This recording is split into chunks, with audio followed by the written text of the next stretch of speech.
तो चलिए आज बात करते हैं एक ऐसे केस की जिसने कुछ समय के लिए पूरे देश की राजनीति में हलचल मचा दी थी। दिल्ली शराब घोटाला। हम इस मामले की तह तक जाएंगे, कोर्ट के फैसले को देखेंगे और समझने की कोशिश करेंगे कि ये पूरी कहानी आखिर थी क्या। इस सब की शुरुआत होती है 21 मार्च 2024 को। ये तारीख बहुत अहम है क्योंकि इसी दिन दिल्ली के मुख्यमंत्री के घर पर एक छापा पड़ता है और बस यहीं से घटनाओं का एक ऐसा सिलसिला शुरू हो जाता है जिसने आने वाले समय में भारत की राजनीति पर एक गहरा असर डाला। और फिर वो हुआ जो आज़ाद भारत के इतिहास में पहले कभी नहीं हुआ था। एक सिटिंग चीफ मिनिस्टर को गिरफ्तार कर लिया जाता है। इस एक घटना ने एक ऐसे कानूनी और राजनीतिक ड्रामे की नींव रखी जो अगले 2 साल तक चलने वाला था और जिसकी गूंज पूरे देश में सुनाई दी। प्रवर्तन निदेशालय यानी ईडी मुख्यमंत्री अरविंद केजरीवाल को गिरफ्तार करती है और उन पर आरोप क्या था? आरोप था कि वो तथाकथित शराब घोटाले के किंगपिन यानी सरगना हैं। लेकिन देखिए, इस केस को ठीक से समझने के लिए हमें सिर्फ गिरफ्तारी तक ही नहीं रुकना होगा। सोर्स के मुताबिक हमें थोड़ा समय में पीछे जाना होगा, उस दौर में जब आम आदमी पार्टी यानी आप राजनीति में तेजी से ऊपर उठ रही थी। अब ये जो टाइमलाइन आप देख रहे हैं ना, ये बहुत कुछ कहती है। एक तरफ आप एक के बाद एक चुनावी जीत हासिल कर रही थी, पहले दिल्ली में, फिर पंजाब में और फिर गुजरात में चुनाव लड़ने का ऐलान कर दिया। और दूसरी तरफ ठीक इसी दौरान पार्टी के बड़े नेताओं के खिलाफ कानूनी कार्रवाई शुरू हो जाती है।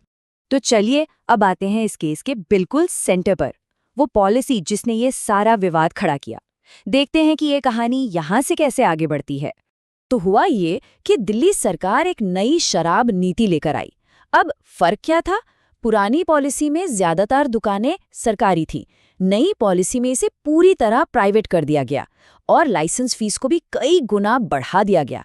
जैसे रिटेल फीस 8 लाख से सीधे 75 लाख रुपए हो गई।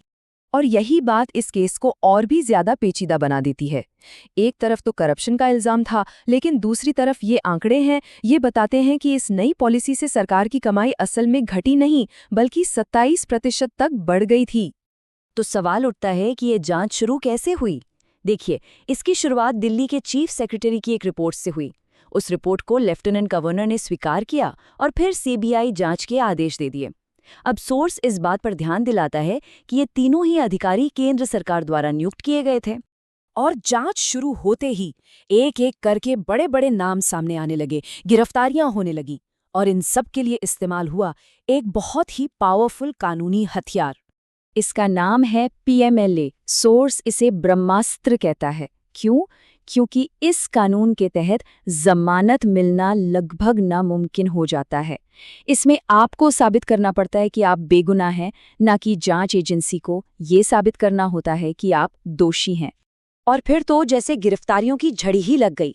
मई 2022 में सत्येंद्र जैन, फिर फरवरी 2023 में मनीष सिसोदिया, अक्टूबर 2023 में संजय सिंह और आखिर में मार्च 2024 में खुद मुख्यमंत्री अरविंद केजरीवाल। देखते ही देखते पार्टी का पूरा टॉप लीडरशिप सलाखों के पीछे था।